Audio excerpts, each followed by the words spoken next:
नमस्कार, द नगरी न्यूज की खास पेशकश खबर जनवर में आपका स्वागत है। मैं हूं दीक्षा शर्मा। चलिए रुक करते हैं जनवर की बड़ी खबर को। राजस्थान में छात्र संघ चुनावों की बहाली को लेकर एक बार फिर माहौल गरमाने लगा है। तो वहीं एनएसयूआई समेत विभिन्न छात्र संगठनों द्वारा छात्र संघ चुनावों की मांग को लेकर लगातार प्रदर्शन किए जा रहे हैं, लेकिन राज्य की भाजपा सरकार इस अहम लोकतांत्रिक प्रक्रिया को बहाल करने में अब तक विफल रही है।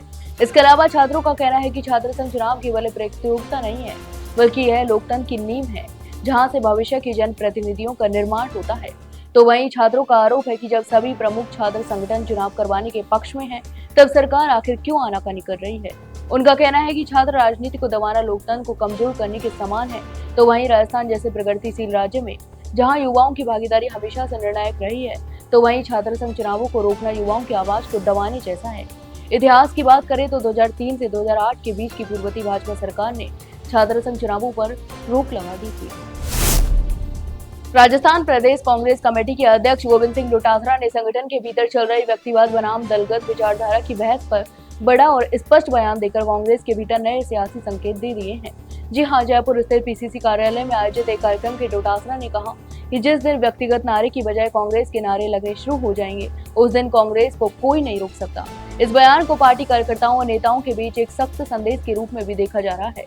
हालांकि डोटासरा ने अपने बयान में किसी नेता का नाम नहीं लिया, लेकिन राजनीतिक हलकों में इसे पार्टी में उन कार्यकर्ताओं और नेताओं को सीधा संकेत माना जा रहा है जो मंचों से पार्टी की जगह किसी एक नेता के नाम के नारे लगाते हैं। यह बयान ऐसे समय आया जब कांग्रेस राज्य में आगामी पंचायत निकाय चुनावों की तैयारियों में जुटी है और संगठन को एकजुटता के साथ जनता के सामने प्रस्तुत करने की आवश्यकता भी है। राजस्थान में एक बड़ा शैक्षणिक विवाद खड़ा हो गया है, जिसकी जड़ में एनसीईआरटी की कक्षा 8 की सामाजिक विज्ञान की पाठ्यपुस्तक इस किताब में छपे एक नक्शे में राजस्थान के कई क्षेत्रों, विशेष रूप से मेवाड़ को 1759 के मराठा साम्राज्य का हिस्सा दिखाया गया है। इस पर राज्य भर में तीखी प्रतिक्रियाएं भी सामने आई हैं, जिनमें सबसे मुखर है मेवाड़ राज परिवार के पूर्व महाराणा और वर्तमान विधायक विश्वराज सिंह मेवाड़। 5 अगस्त की रात 8:30 बजे विश्वराज सिंह ने सोशल मीडिया पर एक वीडियो जारी किया और एनसीईआरटी पर गंभीर आरोप लगाया है। उन्होंने कहा कि एनसीईआरटी ने जिस तरह से मेवाड़ को महाराणा साम्राज्य का हिस्सा बताया है, वह न सिर्फ ऐतिहासिक रूप से गलत है, बल्कि बेहद शर्मनाक भी है। तो वहीं इतिहास में पहले हमें मुगलों का अधीन बताया गया, फिर अंग्रेजों का और अब मराठाओं का। आखिर कब तक हमारे इतिहास के साथ ऐसा मजाक होता रहेगा। राजस्थान में शिक्षा के क्षेत्र में एक सकारात्मक बदलाव देखा जा रहा है। तो वहीं राज्य के शिक्षा मंत्री मदन दिलावर ने हाल ही में जानकारी दी कि प्रदेश के सरकारी स्कूलों में बच्चों के नामांकन में दोगुने से भी अधिक वृद्धि दर्ज की गई है। जहां पिछले साल करीब 5 लाख छात्रों ने सरकारी स्कूलों में प्रवेश लिया था, तो वहीं इस वर्ष यह आंकड़ा बढ़कर 12,27,000 तक पहुंच गया है।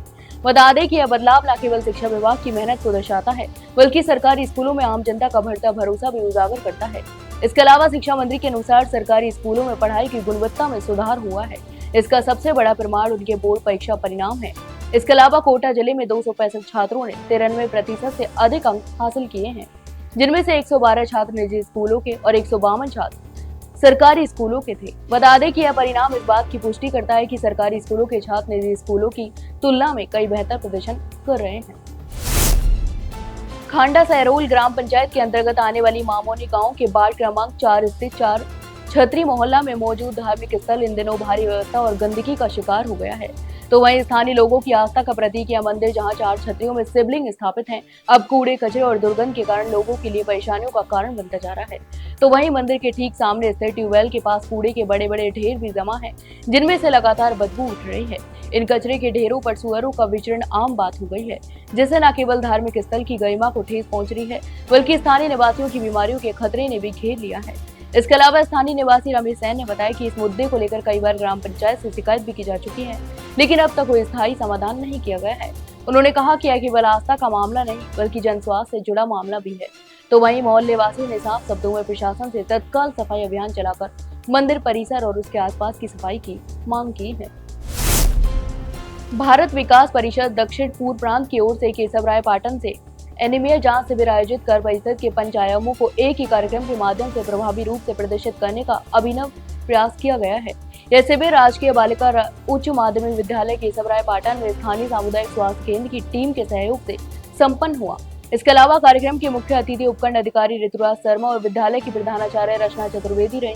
तो वहीं कार्यक्रम की शुरुआत मां शारदे के समक्ष दीप प्रज्वलन एवं माल्यार्पण से की गई। इस शिविर में कुल 253 बालिकाओं का स्वास्थ्य परीक्षण किया गया, जिनमें एनीमिया के लक्षण पाए गए। उनका हीमोग्लोबिन टेस्ट भी किया गया। इसके अलावा सभी छात्राओं को भुनी चने और गुड़ वितरित किए गए ताकि आयरन की मात्रा बढ़ाई जा सके। उपखंड अधिकारी ने इस अवसर पर जंक फूड के बढ़ते चलन को रोकने और स्वस्थ खान पान अपनाने की सलाह दी। उन्होंने दैनिक जीवन में पौष्टिक आहार को शामिल करने पर भी बल दिया। मोलासर गांव में पिछले करीब 100 वर्षों से चली आ रही ऐतिहासिक झूला उत्सव की परंपरा इस वर्ष 5 अगस्त से 9 अगस्त तक धार्मिक श्रद्धा और सांस्कृतिक उल्लास के साथ मनाई जा रही है। इसके अलावा यह 5 दिवसीय रात्रिकालीन उत्सव न केवल एक धार्मिक आयोजन है, बल्कि ग्रामीण संस्कृति और पारिवारिक मेलजोल का जीवंत उदाहरण भी बन चुका है। तो वहीं उत्सव की विधिवत शुरुआत फीता काट कर की गई, जिसमें डीडवाना विधानसभा से भाजपा विधायक प्रत्याशी जितेंद्र सिंह जोधा, डिप्टी धर्म पुनिया, रविंदर बाबू सोमानी व सोमानी ट्रस्ट अध्यक्ष संतोष शर्मा जैसे प्रमुख अतिथि भी उपस्थित रहे। तो वहीं उत्सव स्थल को रंग बिरंगे झूलों, स्वादिष्ट खाद्य स्टॉलों, बच्चों के खिलौनों की दुकानों और अन्य पारंपरिक सामग्रियों से सजाया गया। हर आयु वर्ग के लोगों के लिए कुछ न कुछ खास मौजूद है, जिससे यह मेला एक पारिवारिक पर्व का रूप ले चुका है। राजस्थान में गर्मी का प्रकोप फिर से बढ़ रहा है। तो वहीं बुधवार को राज्य के अधिकांश हिस्सों में मौसम शुष्क रहा। इसके अलावा हल्के बादलों की आवाजाही के बावजूद कई इलाकों में तेज धूप भी निकली। तो वहीं गंगानगर में अधिकतम तापमान 37.2 डिग्री सेल्सियस दर्ज हुआ। तो वहीं फलौदी, बीकानेर, जैसलमेर और बाड़मेर समेत कई स्थानों पर तापमान 35 डिग्री सेल्सियस से ऊपर रहा, जिससे दिन में गर्मी का असर बढ़ गया। खासतौर पर जैसलमेर, बाड़मेर और बीकानेर में पश्चिमी हवाओं के कारण तापमान में बढ़ोतरी देखी गई। इसके अलावा मौसम विभाग के अनुसार आने वाले 4 से 5 दिनों तक राजस्थान के अधिकतर हिस्सों में बारिश की संभावना भी कम है। विशेषज्ञों ने अनुमान जताया कि 15 अगस्त तक मौसम इसी तरह शुष्क बना रह सकता है। हालांकि राहत की बात यह है कि अब तक राजस्थान में औसत से 81% अधिक बारिश हो चुकी है। तो वहीं 1 जून से 4 अगस्त तक सामान्य औसत 237 मिमी होती है, जबकि इस बार 428.4 मिमी दर्ज हो चुकी है। कापरे नगर पालिका सभागार भवन में मंगलवार दोपहर 1 बजे पालिका अध्यक्ष हेमराज मेघवाल की अध्यक्षता में नगर पालिका मंडल की बैठक आयोजित हुई।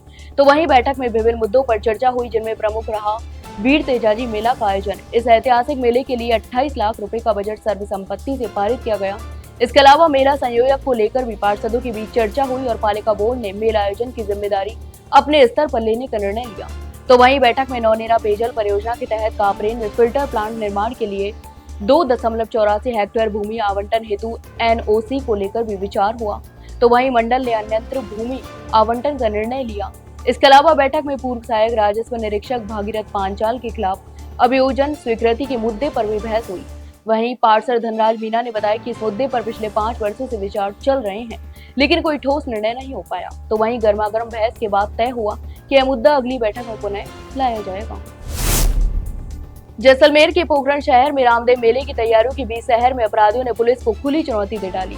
एक एसआई के घर में बड़ी चोरी की वारदात ने न सिर्फ आमजन को भयभीत कर दिया है, बल्कि पुलिस की सुरक्षा व्यवस्था पर भी गंभीर सवाल खड़े कर दिए हैं। तो वहीं जानकारी के अनुसार एसआई का परिवार खेत में गया हुआ था। इसी दौरान चोरों ने सुनसान घर को निशाना बनाया और करीब 20 तोला सोना व 500 ग्राम चांदी चुरा ले गए। इसके अलावा चोर इतने बेखौफ थे कि सीसीटीवी कैमरे तक तोड़ डाले, जिससे स्पष्ट होता है कि चोरी की योजनाबद्ध तरीके से अंजाम दिया गया है। घटना की सूचना मिलते ही डिप्टी सहित पुलिस टीम मौके पर पहुंची और जांच शुरू की, लेकिन शहर की कमजोर गश्त व्यवस्था और खराब सीसीटीवी सिस्टम की पोल खुल गई। बताया जा रहा है कि शहर में लगे अधिकांश कैमरे लंबे समय से बंद पड़े हैं, जिससे अपराधियों के हौसले और बढ़ गए हैं। तो ये थी दिन भर की तमाम बड़ी खबरें। कल फिर आपके साथ रूबरू होंगे, तब तक के लिए नमस्कार।